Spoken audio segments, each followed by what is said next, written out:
What's happening there, guys, and welcome back to our channel.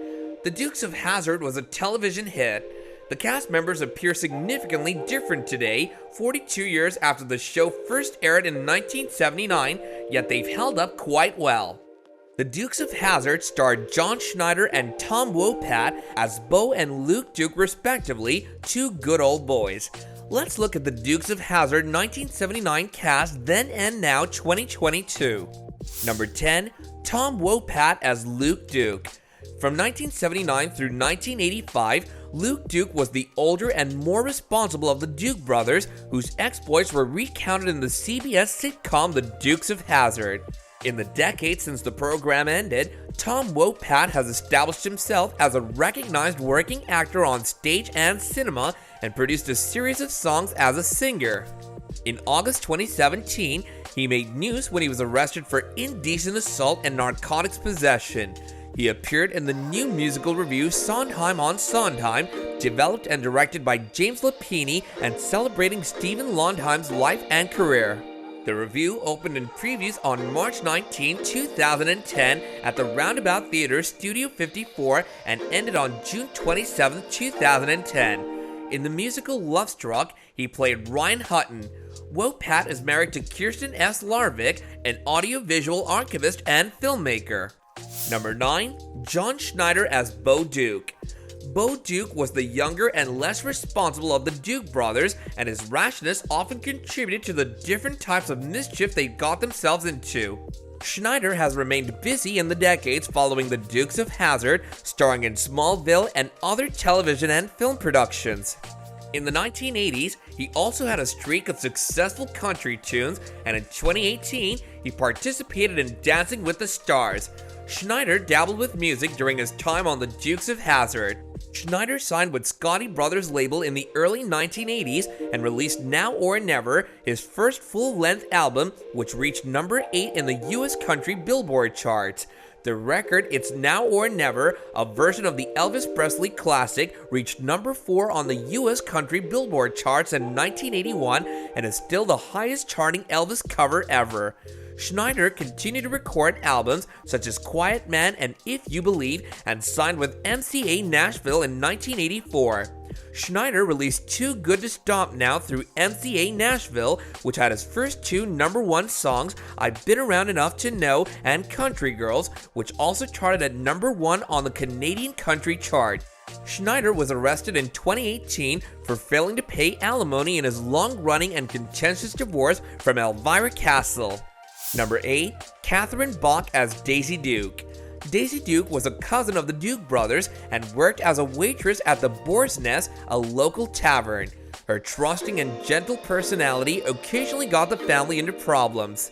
Nevertheless, Daisy Duke catapulted Catherine Bach to love icon status, insuring her legs for $1 million and appearing for a poster that sold 5 million copies.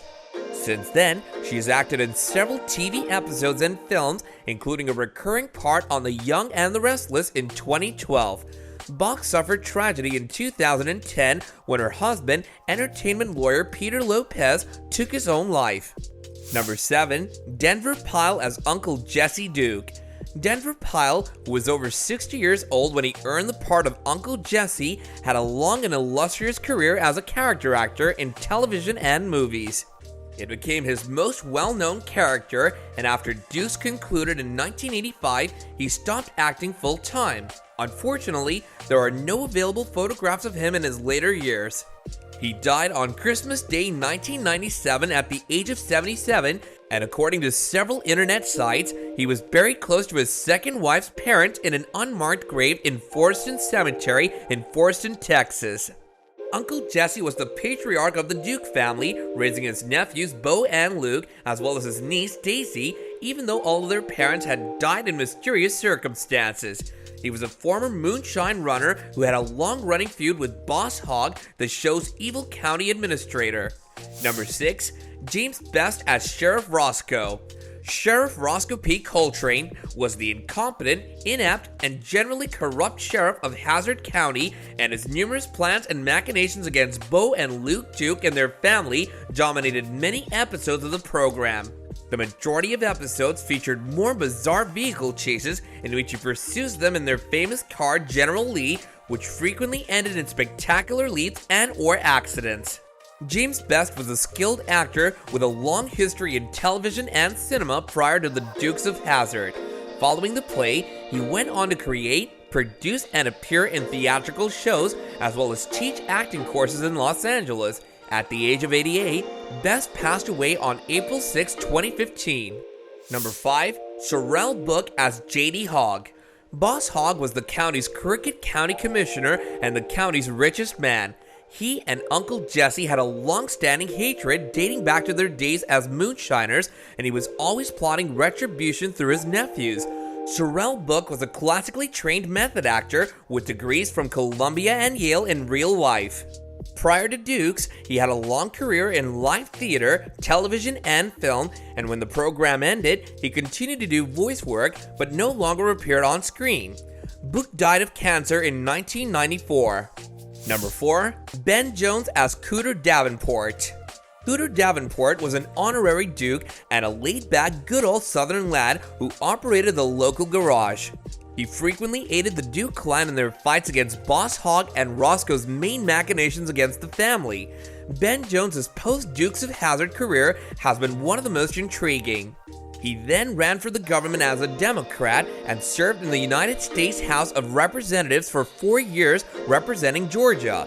Since then, he's returned to acting part-time and owns a number of Cooter's Place museums dedicated to the program that made him famous. Jones is also a well-known author, particularly of political articles. He also toured nationally for 2 years with Eva Marie Saint in Summer and Smoke and Desire Under the Elms. He began obtaining minor roles in films after appearing in several television and radio ads in Atlanta. Number 3. Sonny Shroyer as Eno Strait. Eno Strait was friendly with the Dukes, but his position as Roscoe's deputy put him in conflict with them frequently. Daisy utilized his unrequited affection on him to get him into quietly assisting them in getting out of Roscoe and Big Hogg's plots. Before his stint on the Dukes, Sonny Shroyer was a longtime character actor who had almost been typecast as the nasty guy in cinema and television. He temporarily appeared in a spin-off of the program before returning, and since then, he starred in a number of films, including Forrest Gump, The Rainmaker, and Ray. He's also a gospel and country singer. Number 2. Christopher Mayer as Vance Duke.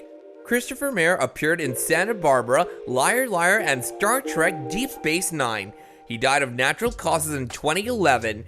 After Bo and Luke left to pursue a NASCAR career, another Duke cousin, Vance Duke, arrived at Uncle Jesse's property during Season 5. In actuality, there was a contract disagreement with John Schneider and Tom Wopat. When they returned the following year, the Vance character had been written out. Number 1. Byron Cherry as Coy Duke. Another cousin, Coy Duke, was put in as an apparent substitute for Bo Duke. After Season 5, when Schneider reappeared, he was likewise written off. Before Dukes, Cherry was acquainted with John Schneider and auditioned for the same Bo Duke part that Schneider got. When it came time to cast a cousin, he was an obvious choice, and under his Warner Brothers contract, he went on to perform in programs like Murder, She Wrote and In the Heat of the Night. In the photo here, he appears beside General Lee at the Las Vegas premiere of Car Stars in 2013. The Dukes of Hazzard premiered on January 26, 1979 and ended on February 7, 1985. The cast of the Dukes of Hazzard had its ups and downs in the years since the show went off the air. While most of them have gone on to tremendous professional success, their personal lives have not been without drama. So let us know your favorite parts about the Dukes of Hazzard in the comments down below, and we'll catch you guys later in another great video. Bye now!